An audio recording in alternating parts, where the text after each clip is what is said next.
In the year 1955, a baby boy was born in San Francisco, California. His name was Steve. His biological parents were young and unable to raise him, so they made the difficult decision to place him for adoption. A loving couple, Paul and Clara Jobs, soon adopted the baby and named him Steve Jobs. From a very young age, Steve was different. He was curious not just about people, but about objects, machines, and ideas. He wanted to know how things worked. When he was just a toddler, he would take apart household gadgets, not to destroy them, but to explore their insides. Paul, his adoptive father, noticed this curiosity and encouraged it. He wasn't a rich man, but he believed in teaching Steve through hands-on experience. Steve's early years were filled with questions. Why does this do that? How does this connect? Why can't it be better? These questions would later define his life. The Jobs family home had a small garage, nothing special at first glance, but to young Steve, it was a world of wonder. This was where Paul showed him how to take apart radios and televisions and put them back together. With each project, Steve learned more than just mechanics. He learned to think like a builder. Steve watched his father work with patience and precision. Paul would say, "Even the parts you can't see should be made well." That idea stayed with Steve for the rest of his life. The garage became their lab, a place of bonding and discovery. Steve didn't just learn how to use tools, he learned how to imagine what didn't exist yet. These humble beginnings laid the foundation for a future filled with invention. While other kids played sports or watched TV, Steve and his father were busy exploring what was possible, right there in the garage. As Steve grew older, school became a challenge, not because he couldn't understand the material, but because he was bored.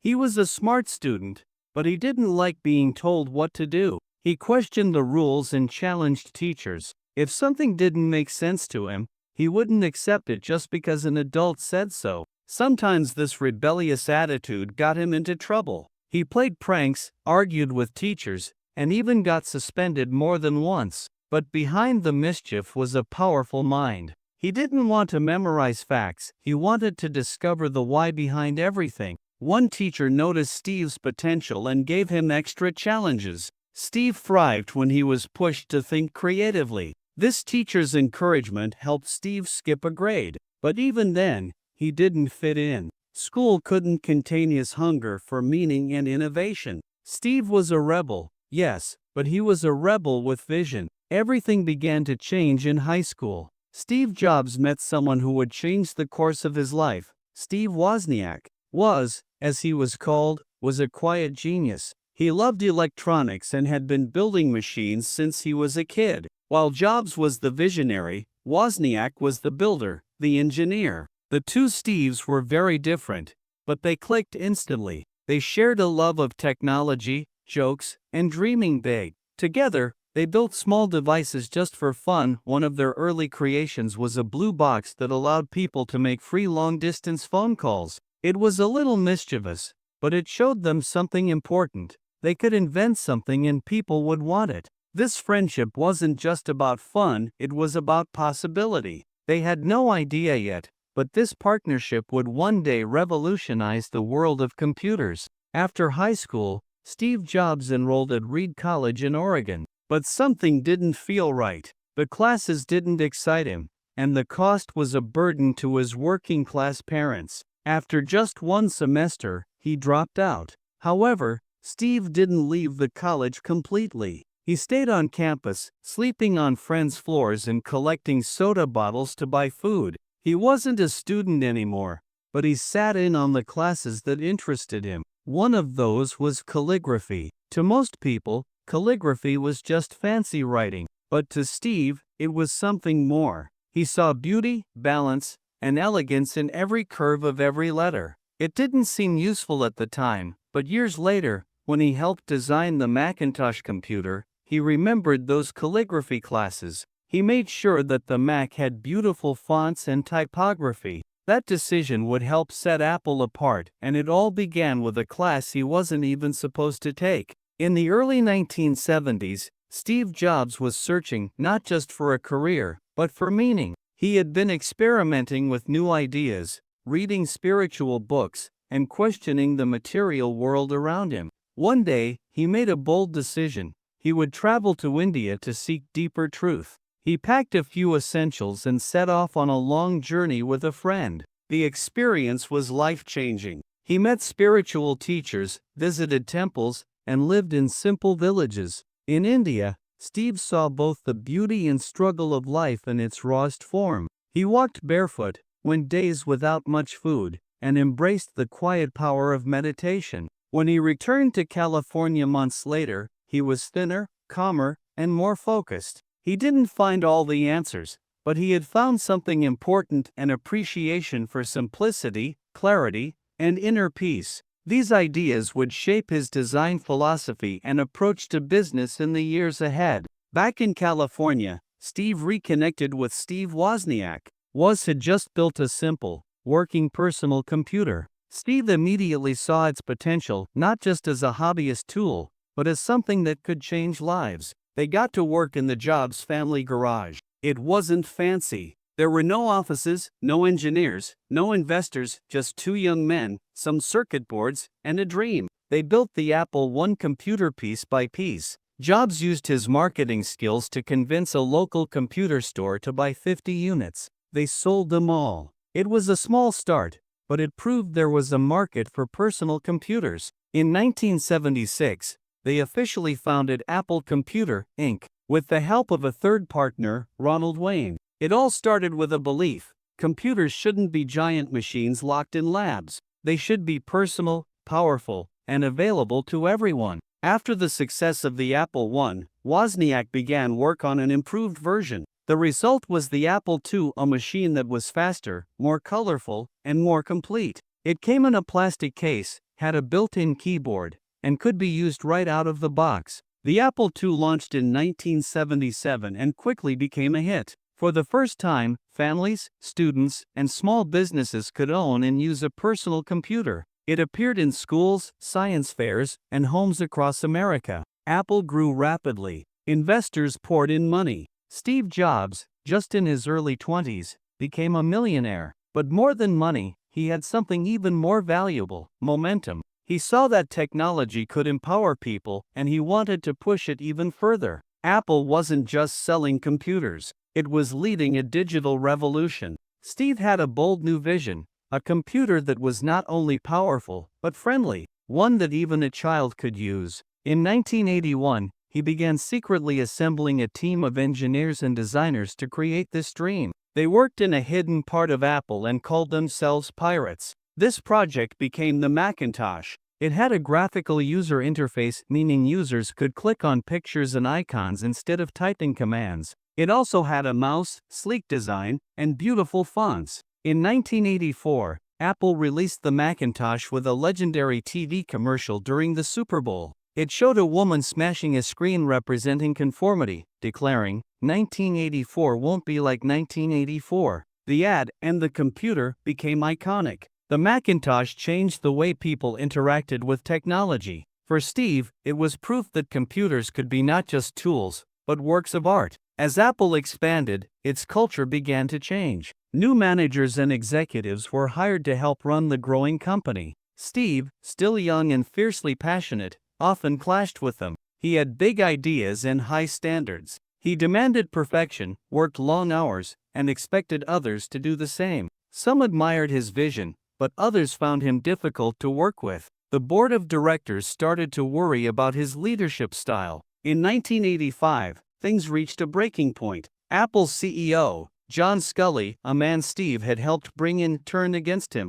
After a series of internal battles, Steve was removed from his own project, and soon after, he was forced to leave the company he had co-founded. It was a painful moment. He was just 30 years old. The company he helped build had pushed him out. But Steve Jobs wasn't done. In fact, his greatest chapters were still ahead. In 1985, Steve Jobs walked out of Apple, a company he had poured his heart into. At just 30 years old, he had been fired from the very place he had founded. The fall was brutal. Reporters wrote headlines. Friends turned distant. For a while, Steve felt lost, humiliated, and heartbroken. But slowly, something unexpected happened. Without the pressures of running a giant company, Steve began to feel free to imagine, to explore, to build something new from scratch. He once said, "Getting fired from Apple was the best thing that could have ever happened to me." Instead of giving up, he went back to the beginning, just like the garage days.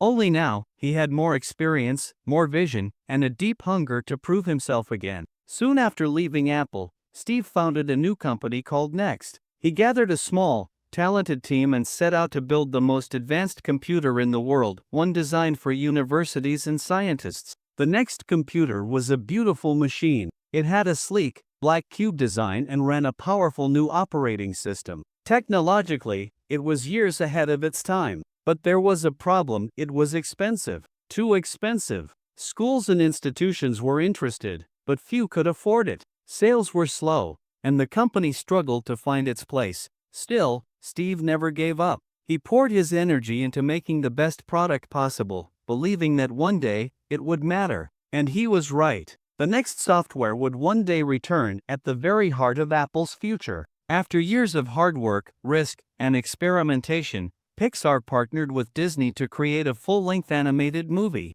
In 1995, that movie was released, and it changed everything. It was called Toy Story. Toy Story was the first feature film made entirely with computer animation. But more than that, it had heart, humor, and unforgettable characters like Woody and Buzz Lightyear. Audiences loved it. Critics praised it. It was a worldwide success. Pixar became a household name overnight. Steve Jobs, once seen as a failed tech entrepreneur, was suddenly the visionary behind one of the most groundbreaking films in history. For the first time in years, Steve felt something return: joy. He had helped bring magic to the world again, and this time, through storytelling. While Steve was finding success in business again, his personal life was also changing. In his earlier years, Steve had struggled with relationships and avoided emotional closeness. But now, something was shifting. He reconnected with his biological sister, Mona Simpson, a novelist.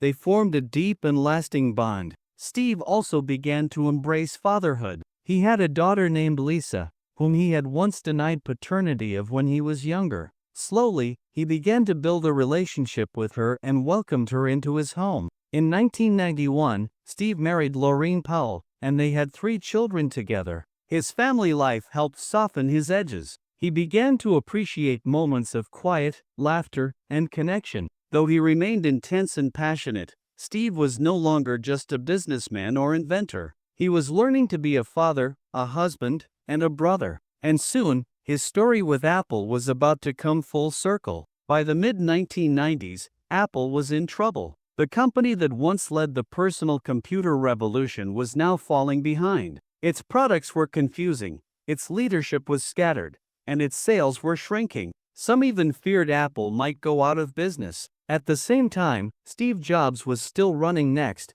quietly building advanced software. Apple, desperate for a new operating system, saw potential in Next's technology. In 1996, Apple bought Next, and with that deal, Steve Jobs returned to the company he had once co-founded and been forced to leave. At first, he was only an advisor, but behind the scenes, his influence began to grow. Apple hadn't just acquired software, it had brought back the mind and spirit of its original visionary. By 1997, Apple officially named Steve Jobs as interim CEO. He wasted no time. The company was bloated, with too many products and not enough direction. Steve made bold moves, canceling unnecessary projects, reducing the number of computers Apple sold, and focusing on just a few high-quality products. He also made a surprising deal with Apple's old rival, Microsoft, to stabilize the company financially. Some people were shocked, but Steve didn't care about old grudges. He cared about the future. With intense focus, he started rebuilding Apple, not just its products, but its culture. He brought back simplicity, creativity,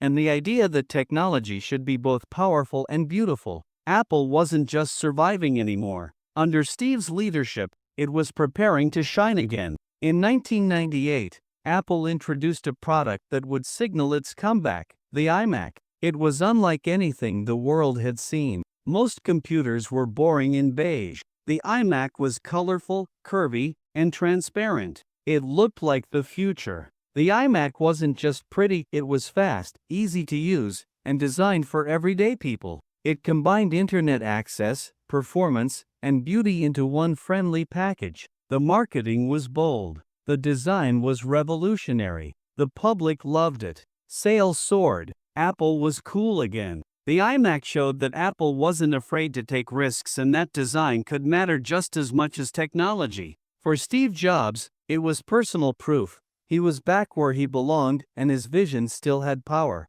As Apple reinvented its products, Steve also reinvented its message. In 1997, he introduced a bold new slogan, "Think Different." The campaign wasn't just about computers. It celebrated creativity, courage, and nonconformity. The ads featured black and white photos of people who changed the world: Albert Einstein, Martin Luther King Jr., Amelia Earhart, and others. The message was clear: Apple wasn't just a tech company. It was a brand for dreamers, rebels, and creators. Here's to the crazy ones, the ad began. The misfits, the troublemakers, the ones who see things differently. The campaign connected deeply with people. It reminded them of Apple's spirit and why it existed in the first place. Under Steve Jobs, Apple became more than a company. It became a movement. In 2001, Steve Jobs walked onto the stage and pulled a small device from his pocket. 1,000 songs, he said, in your pocket. It was the iPod, a sleek music player that would change the way people listened to music forever. Before the iPod, digital music was messy and complicated. Steve and his team simplified everything. The iPod was small, elegant, and easy to use. With its famous scroll wheel and white earbuds, it quickly became a cultural icon. The iPod wasn't just a gadget, it was a statement. Apple was expanding beyond computers and redefining the digital experience. Millions of people bought iPods. Apple became a leader in music, fashion, and technology all at once. And Steve Jobs had once again taken something complex and made it simple, beautiful, and desirable. As the iPod became a global sensation, Steve Jobs saw the next big challenge: how people got their music. In the early 2000s, downloading music from the internet was often illegal and messy. Piracy was everywhere, and the music industry was struggling to adapt. Jobs had a solution. In 2003, Apple launched the iTunes Store, a simple, legal way to buy and download songs. For 99 cents, users could own their favorite tracks, organized neatly on their computers and iPods. At first, record labels were hesitant, but Jobs convinced them one by one, using his charm, logic, and vision. He promised that people would pay for music if the experience was better than stealing. He was right. iTunes quickly became the largest music retailer in the world. Once again, Steve had disrupted an entire industry, this time, not with hardware, but with a digital ecosystem. In 2007, Steve Jobs walked onto a stage in San Francisco and gave one of the most famous tech presentations in history. With a sly smile, he teased the audience. Today, we're introducing 3 revolutionary products: an iPod, a phone, and an internet communicator. Then he repeated the phrase, building excitement. Finally, he revealed, these are not 3 separate devices, this is one device. It was the iPhone. The iPhone combined music, calling, web browsing, and more into a single sleek touchscreen device. No buttons, no stylus,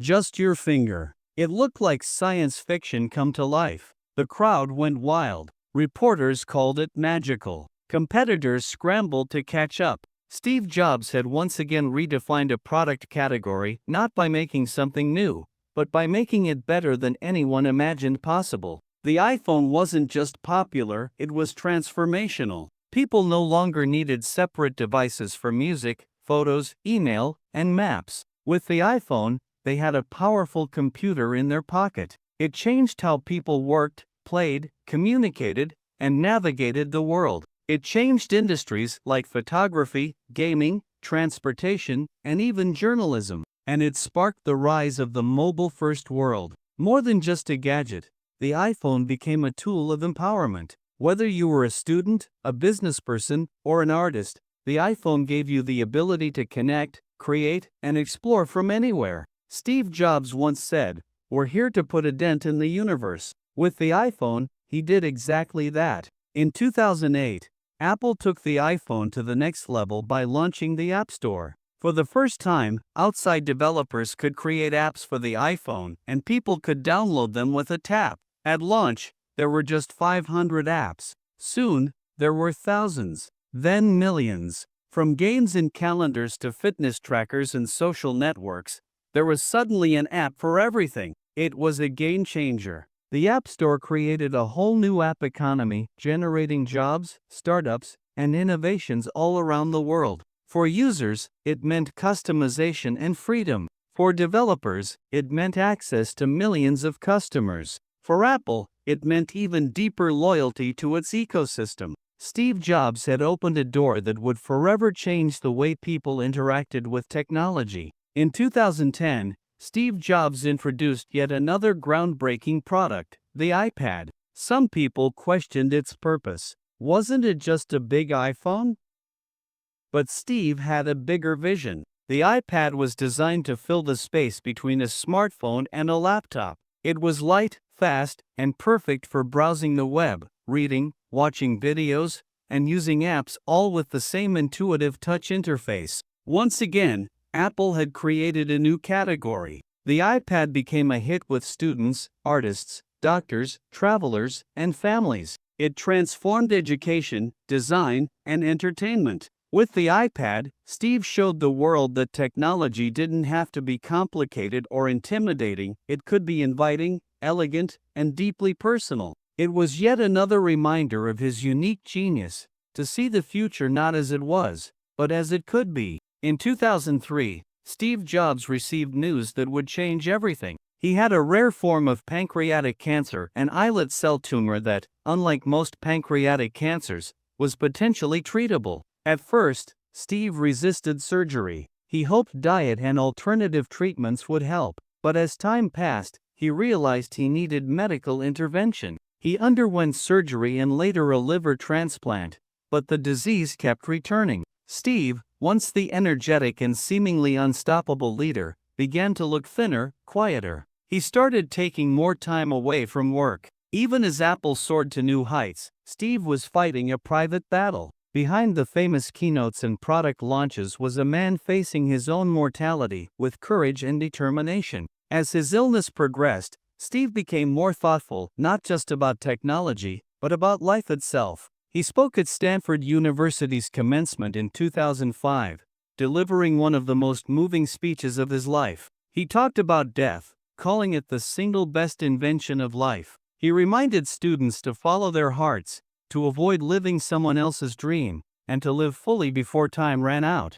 Stay hungry, stay foolish, he said, words that became a modern mantra. At Apple, he remained deeply involved, working closely with his teams even as his health declined. He poured his wisdom into new products, mentored future leaders, and simplified Apple's vision down to its purest form: create products that enrich people's lives. He wasn't just a CEO anymore. He had become a philosopher of technology and a teacher of purpose. Steve was known for his dramatic presentations, especially his famous phrase, "One more thing." It was a signal that something magical was about to happen. In 2011, at what would be his final public event, he introduced iCloud, a service that allowed users to store their music, photos, and files online, seamlessly syncing across devices. It was the beginning of a new era, computing that followed you everywhere. Though visibly weak, Steve's voice still carried weight. His passion was undimmed. His presence, though quieter, still sparked excitement. It was clear that even near the end, he never stopped inventing the future. That final keynote was his parting gift to the world, one more thing. On October 5, 2011, the world received heartbreaking news. Steve Jobs had passed away at the age of 56. Apple's website displayed a simple photo of Steve with the dates 1955 to 2011. Tributes poured in from around the globe. World leaders, entrepreneurs, artists, and millions of ordinary people shared how Steve had touched their lives. They remembered the devices he helped create, but more than that, they remembered the spirit he embodied. Apple stores became makeshift memorials. People left flowers, handwritten notes, and apples with bites taken out of them. The tech world paused. The world grieved. A visionary had gone, but his influence was everywhere, in our pockets, in our homes, and in our minds. Steve Jobs didn't just leave behind iPhones, iPads, or Macs. He left behind a way of thinking. He taught the world to dream big, to care deeply about design and experience, and to believe in the power of simplicity. He believed in merging technology with art, emotion, and purpose. He reminded us that people who are crazy enough to think they can change the world are the ones who do. Today, Apple continues to innovate, building on the foundation he laid. But Steve's legacy goes beyond any company. It lives in creators, thinkers, rebels, and doers everywhere. He taught us to stay curious, stay bold, and always stay hungry, stay foolish. Steve Jobs was not just a man of technology, he was a man of vision. From a curious boy in a garage to a global icon who transformed entire industries, his journey was marked by bold ideas, painful setbacks, and incredible comebacks. He believed that great products came from the intersection of art and engineering. He demanded excellence, pushed boundaries, and refused to settle for anything less than extraordinary. He made computers personal, music portable, phones smart, and design essential. But perhaps his greatest invention wasn't a device, it was a mindset. A mindset that says creativity matters, simplicity matters, passion matters, that it's okay to be different, that we should follow our intuition, take risks, and never stop asking what's next. Steve Jobs changed the world, not just by imagining the future, but by building it. His story reminds us that even one person, with vision and courage, can leave a mark that lasts far beyond a lifetime.